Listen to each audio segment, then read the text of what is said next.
ہر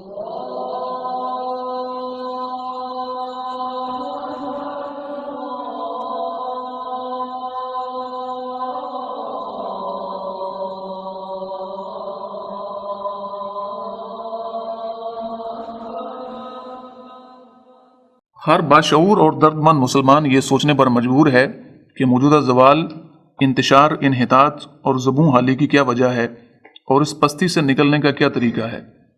امت کے کئی خیر خواہوں نے مسلمانوں کی موجودہ پستی کے اسباب بیان کیے ہیں۔ ان میں سے جس سبب پر قرآن حکیم، احادیث مبارکہ، اقوال صحابہ کرام رضی اللہ تعالی عنہ اور سلف صالحین سے لے کر دور حاضر کے علماء حق کی آراء اور مفکرین اسلام کا تجزیہ متفق نظر آتا ہے، وہ یہ ہے کہ مسلمانوں کا عروج و زوال قرآن مجید سے قربت یا اس سے دوری پر منحصر ہے، اور مسلمانوں کو موجودہ افسوسناک صورتحال سے نکلنے کے لیے قرآن حکیم سے اپنے تعلق کو زندہ اور مضبوط کرنا ہوگا۔ محترم ڈاکٹر اسرار احمد رحمۃ اللہ بفضلہ ہی تعالی ایک طویل عرصہ تک تحریر و تقریر کے ذریعے امت کو اس کی زبوں حالی کے اصل سبب یعنی قرآن حکیم سے دوری سے آگاہ فرماتے رہے۔ ایک عالمی اسلامی انقلاب آ کر رہے گا، اس عالمی غلبہ اسلام سے پہلے ابھی امت مسلمہ کی بہت پٹائی ہونی ہے، بہت پٹائی ہونی ہے، بہت پٹائی۔ امت مسلمہ بحیثیت مجموعی اللہ کی نگاہ میں مجرم، بہت بڑی مجرم۔ کیوں؟ ایک انچ زمین دنیا میں نہیں دکھا سکتی جہاں اللہ کا دین قائم ہو۔ 3 فتوے ہیں اس مفتی اعظم جو ہماری اتاری ہوئی شریعت کے مطابق فیصلے نہیں کرتے، وہی تو کافر ہیں، وہی تو مشرک ہیں، وہی تو فاسق ناہنجار ہیں، باغی۔ اور اصلاح احوال کے لیے قرآن مجید کے حقوق کی ادائیگی پر زور دیتے رہے۔ 1972 میں موصوف نے اس مقصد کے لیے ایک ادارہ مرکزی انجمن خدام القرآن لاہور کے نام سے قائم کیا، جس کے اغراض و مقاصد طے کیے گئے: عربی زبان کی تعلیم و ترویج، قرآن مجید کے علوم کی عام ترغیب و تشویق، علوم قرآنی کی عمومی نشر و اشاعت، ایسے نوجوانوں کی مناسب تعلیم و تربیت جو تعلم و تعلیم قرآن کو مقصد بنا لیں۔ بندہ مومن کے لیے بہترین طرز حیات قرآن مجید ہے، اور اس کا بہترین نمونہ رسول اللہ صلی اللہ علیہ وسلم کی سیرت ہے۔ کہہ دیجئے میری نماز، میری قربانی، میرا مرنا، میرا جینا سب اللہ رب العالمین کے لیے ہے۔ میری زندگی کا مقصد تیرے دین کی سرفرازی، میں اسی لیے مسلمان، میں اسی لیے نمازی۔ belongs to Allah and He owns it. Wallahul hamd, and all praise, all gratitude is for the Creator, is for the owner, is for the one to Him belongs all glory subhanahu wa ta'ala. اور ایک ایسی قرآن academy کا قیام جو قرآن حکیم کے فلسفہ و حکمت کو وقت کی اعلیٰ ترین سطح پر پیش کر سکے۔ وَذَكِّرْ بِالْقُرْآنِ, remind with the Quran. كَلَّا إِنَّهَا تَذْكِرَةٌ, no, on the contrary, this no doubt is certainly a powerful means of reminder. ان اغراض و مقاصد کے حصول کے لیے مرکزی انجمن خدام القرآن لاہور کی اندرون اور بیرون ملک کئی شاخوں کا قیام عمل میں آیا۔ انہی میں سے ایک شاخ انجمن خدام القرآن فیصل آباد ہے۔ انجمن خدام القرآن فیصل آباد کے تحت تقریباً 18 کنال پر محیط وسیع و عریض اراضی پر مسجد اور قرآن اکیڈمی کی عمارت تعمیر کی گئی ہے۔ انجمن خدام القرآن فیصل آباد کے صدر ڈاکٹر عبدالسمیع صاحب ہیں۔ انجمن کی ایک مجلس عاملہ اور ایک مجلس شورا بھی ہے۔ مجلس عاملہ صدر انجمن کے تقرر کردہ اعزازی ناظمین پر مشتمل ہے، جو انجمن کے جملہ کاموں کی انجام دہی اور نگرانی کے ذمہ دار ہے۔ ان کاموں کی بہتری کے لیے مجلس عاملہ کا اجلاس بالعموم ہر ماہ ہوتا ہے۔ مجلس شورا، جس کے اراکین کو انجمن کے وابستگان اپنے ووٹوں سے منتخب کرتے ہیں، یہ انجمن کا پالیسی ساز اور نگران ادارہ ہے، اور یہ انجمن کے بنیادی اور اہم فیصلے کرتا ہے، اور مجلس عاملہ کو ان فیصلوں پر عمل درآمد کی ہدایت کے ساتھ ساتھ عمل درآمد کی نگرانی بھی کرتا ہے۔ مجلس شورا کا اجلاس بالعموم سماحی ہوتا ہے، اور یہ انجمن کا اہم ترین ادارہ ہے۔ صدر انجمن کے ہفتہ وار دروس اور خطبات جمعہ کا سلسلہ جاری ہے۔ میں مسجد میں جاتا ہوں، اللہ کا در پکڑ کے اس کے دروازے پہ جا کے بیٹھ جاتا ہوں، اور وہاں سے میں اللہ تعالیٰ سے بخشش کا سرٹیفکیٹ جو ہے کہ جاؤ تمہیں معاف کر دیا گیا، یہ لے کر ہی آؤں گا۔ یہ ہے اصل مقصد اعتکاف کا۔ کیا زندگی صرف انجوائمنٹ کے لیے ہے کہ ہم دنیا میں آئیں، اس دنیا کی زیب و زینت کو انجوائے کریں، اور پھر مٹی میں جا کر مٹی ہو جائیں. نہیں، ہرگز نہیں. اس زندگی کے ایک ایک لمحے کا حساب ہمیں اپنے مالک کے حضور پیش کرنا ہوگا. کل نفس ذائقۃ الموت، ہر شخص موت کا مزہ چکھنے والا ہے. غافل تجھے گھڑیال یہ دیتا ہے منادی، گردوں نے گھڑی عمر کی ایک اور گھٹا دی. Is this life just a fun? No. یہ زندگی کھیل تماشا نہیں. موت اس زندگی کی سب سے بڑی حقیقت ہے جس کا انکار نہ کوئی کر سکتا ہے اور نہ ہی کوئی سینسیبل آدمی کبھی اس کا انکار کرتا ہے. سابقوا الی مغفرۃ من ربکم وجنۃ عرضھا کعرض السماء والارض. لپکو، دوڑو، دوڑ لگاؤ اپنے رب کی بخشش اور اس جنت کے حصول کے لیے جس کی وسعت آسمانوں اور زمین کے برابر ہے. قد افلح من تزکا، کامیاب تو وہ ہوا، کام تو اس نے نکالا، نجات تو اس نے پائی جس نے اپنے آپ کو پاک اور صاف رکھا.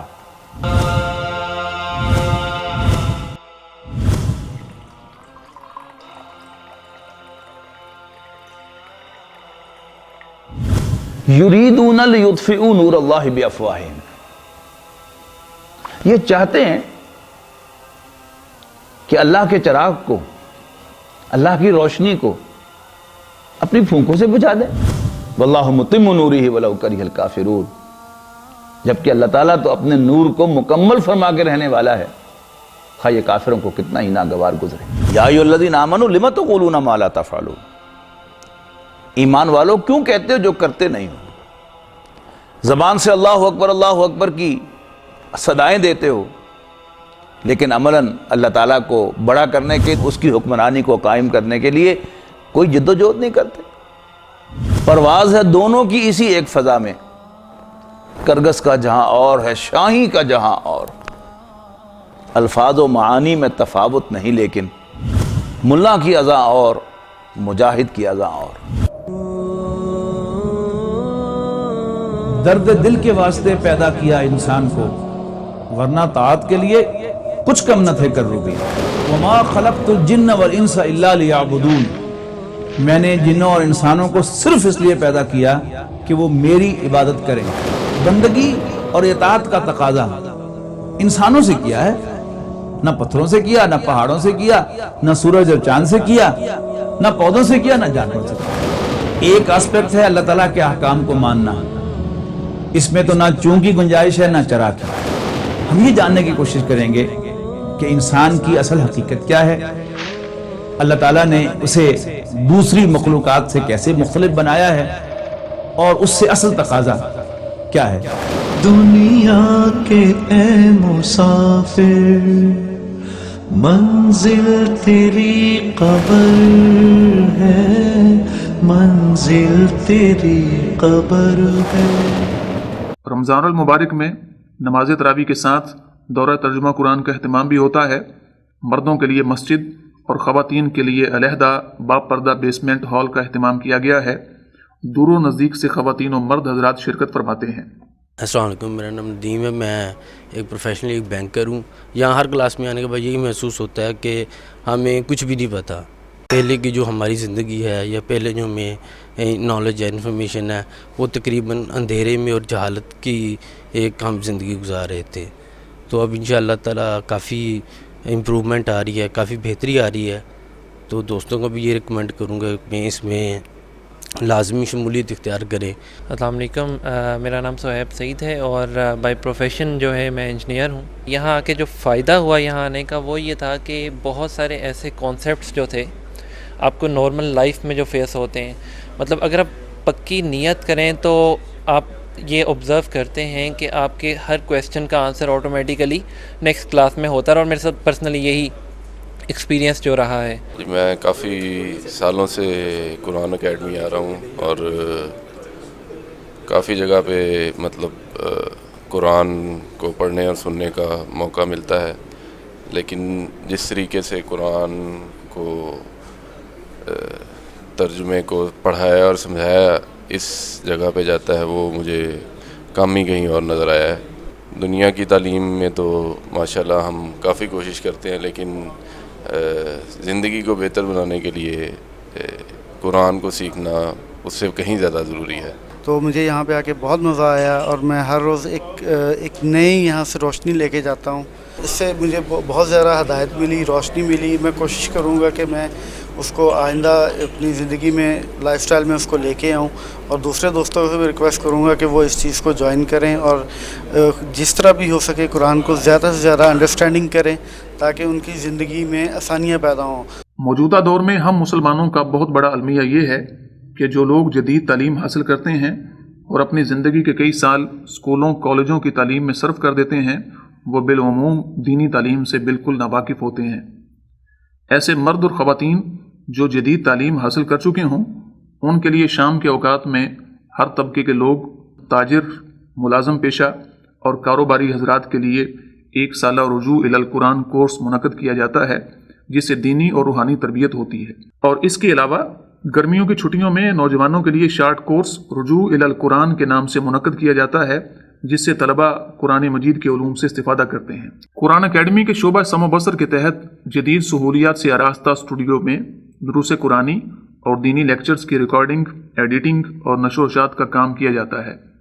انجمن کی اپنی ویب سائٹ بھی ہے، اس پر اپلوڈنگ بھی کی جاتی ہے.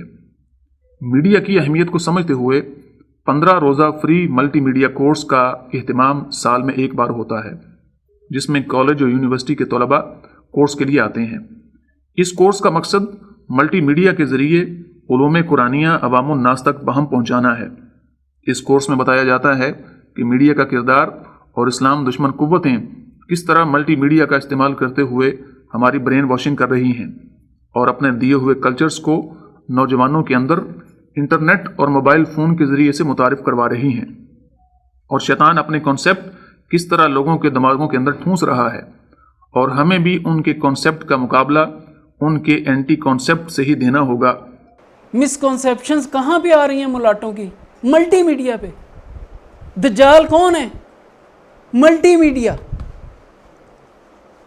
دجالیت کا سب سے بڑا آلہ کون ہے؟ Multi media. اسی کورس میں میڈیا ٹولز کو پڑھایا اور ان کی تکنیک بھی بتائی جاتی ہے. الہدا انٹرنیشنل کی فیصل آباد برانچ غریب بچوں کے لیے اسکول چلا رہی ہے. ان اسکولوں میں 5ویں جماعت تک لڑکوں کو بھی تعلیم دی جاتی ہے. 5ویں جماعت کے بعد وہ کو ایجوکیشن کو آگے نہیں بڑھاتے. شعور ویلفیئر اسکولز کا پروجیکٹ بنیادی طور پر غریب اور نادار بچوں کو زیور تعلیم سے آراستہ کرنے کا پروجیکٹ ہے. 5ویں جماعت تک لڑکی اور لڑکیاں اکٹھے تعلیم حاصل کر رہے ہیں، اور اس کے بعد لڑکوں کو فارغ کر دیا جاتا تھا. اور اب قرآن اکیڈمی کے تعاون سے ان لڑکوں کو جو 5ویں میں اچھے نمبر حاصل کریں ان کے لیے وہاں پہ رہائشی تعلیم کا بندوبست کیا گیا ہے. انہوں نے انجمن خدام القرآن کو پیشکش کی کہ 5ویں جماعت کے بعد آپ لڑکوں کی تعلیم کا ذمہ لے لیں. انجمن کی مجلس شورا نے اس آفر کو قبول کیا اور یوں قرآن اکیڈمی میں شعور اسکول کا قیام عمل میں آیا.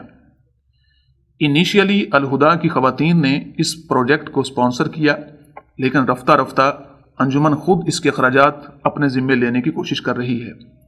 اس اسکول میں اصلاً ان بچوں کی تعلیم کا بندوبست ہے جن کے والدین مہنگائی کے اس دور میں اپنے بچوں کی تعلیم کے اخراجات برداشت نہیں کر سکتے. اسکول بچوں کو فری تعلیم کے علاوہ فری رہائش، کھانا اور لباس فراہم کرتا ہے. بچوں کو کپڑے دھونے کے لیے واشنگ مشین اور واشنگ پاؤڈر بھی مفت فراہم کیا جاتا ہے. اس اسکول میں پہلی کلاس 7ویں میں پہنچ گئی ہے اور 6ٹھی جماعت میں نئے طلباء داخل کر لیے گئے ہیں. ارادہ یہ ہے کہ انجمن اسی اسکول کو انٹرمیڈیٹ لیول تک لے کر جائے گی اور تعلیم کے ساتھ ساتھ بچوں کو ہنر بھی سکھایا جائے گا انشاءاللہ تعالی. اب اضافی طور پر کھاتے پیتے گھرانوں کے بچوں کو بھی فیس ادا کر کے اس اسکول میں تعلیم حاصل کرنے کی سہولت مہیا کر دی گئی ہے. دعا اصل میں ہم نے بدقسمتی سے ایک رسم بنا لی ہے. آپ کو معلوم ہے کہ عام دعا جو مجلس کی ہے وہ تو بہت مختصر ہے، اس کا تو آپ کو پتہ بھی نہیں چلے گا کہ دعا مانگی گئی ہے، احساس نہیں ہوگا. لیکن جو دعا میں مانگ رہا ہوں ساتھ ترجمہ بھی کروں گا، تو آپ اس کو اپنے دل کی طرف دیکھتے ہوئے اور اللہ کو دیکھتے ہوئے آپ اس پر جب کہیں آمین تو وہ صرف زبان نہ کہہ رہی ہو، آپ کا دل کہہ رہا ہو۔ الحمدللہ الذی ہدانا لہذا وما كنا لنہتدی لولا ان ہدانا اللہ۔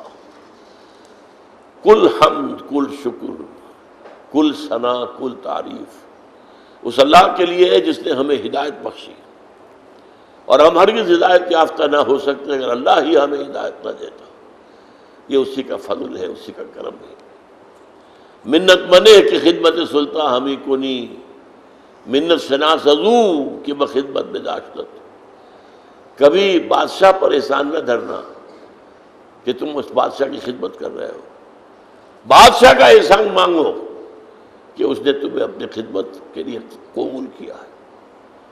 ربنا لا تزغ قلوبنا بعد إذ هديتنا وهب لنا من لدنك رحمة إنك أنت الوهاب۔ اے اللہ جب ہدایت تو نے بخشی ہے تو اس پر استقامت عطا فرما، اب ہمارے دلوں کو کج نہ ہونے دے۔ اے اللہ کسی درجے میں ہماری پسپائی نہ ہو، اے اللہ استقامت عطا فرما، تن من دھن لگانے کی توفیق عطا فرما۔ اللہم انصر من نصر دین محمد صلی اللہ علیہ وسلم من کانوا وحیث کانوا۔ اے اللہ اپنے ہر اس بندے کی مدد فرما جو تیرے دین کی خدمت کر رہا ہو، خواہ وہ کوئی بھی ہو، کہیں بھی ہو۔ وجعلنا منہم، اللہم ربنا اجعلنا منہم، اللہم ربنا اجعلنا منہم۔ واخذل من خلق دین محمد صلی اللہ علیہ وسلم من کانوا وحیث کانوا ولا تجعلنا معهم۔ اے اللہ ہر اس شخص کو ذلیل اور خوار و رسوا کر دے جو تیرے نبی کے دین سے روگردانی کر رہا، اور اے اللہ ہمیں اپنی پناہ میں رکھ، ایسے لوگوں کی دچھے دار باتوں میں نہ آ جا، ایسے لوگوں کے فریب میں نہ آ جا، ان کے مکر کا شکار نہ ہو جائے۔ ربنا تقبل منا انک انت السمیع العلیم وتب علینا انک انت التواب الرحیم۔ ربنا ثبت قلوبنا على دینک، اللہم ثبت قلوبنا على طاعتک، اللہم وفقنا لما تحب وترضى، اللہم وفقنا نجاہد فی سبیلک باموالنا وانفسنا، اللہم ارزقنا شہادتا فی سبیلک، اللہم اغفر لنا ولآبائنا ولأمہاتنا ولجمیع المؤمنین والمؤمنات والمسلمین والمسلمات الاحیاء منہم والاموات انک سمیع مجیب الدعوات۔ اللہم اشف مرضانا مرضى المؤمنین والمؤمنات والمسلمین والمسلمات، ربنا تقبل منا انک انت السمیع العلیم۔ اے اللہ ہماری دعا کو شفع قبول عطا فرما، تو سب کچھ سننے والا اور جاننے والا ہے۔ ربنا تقبل منا انک انت السمیع العلیم وتب علینا انک انت التواب الرحیم۔ ہماری خطاؤں سے درگزر فرما، ہماری غلطیوں کو معاف فرما، ہمارے گناہوں کو بخش دے، اللہ کوتاہیوں سے صرف نظر فرما، اے اللہ ہماری تقصیرات کو معاف فرما، اے اللہ اپنی جناب میں اس طرح حاضر کر کہ تو ہم سے راضی ہو۔ وصلی اللہ تعالی علی خیر خلقہ محمد وآلہ وصحبہ برحمتک یا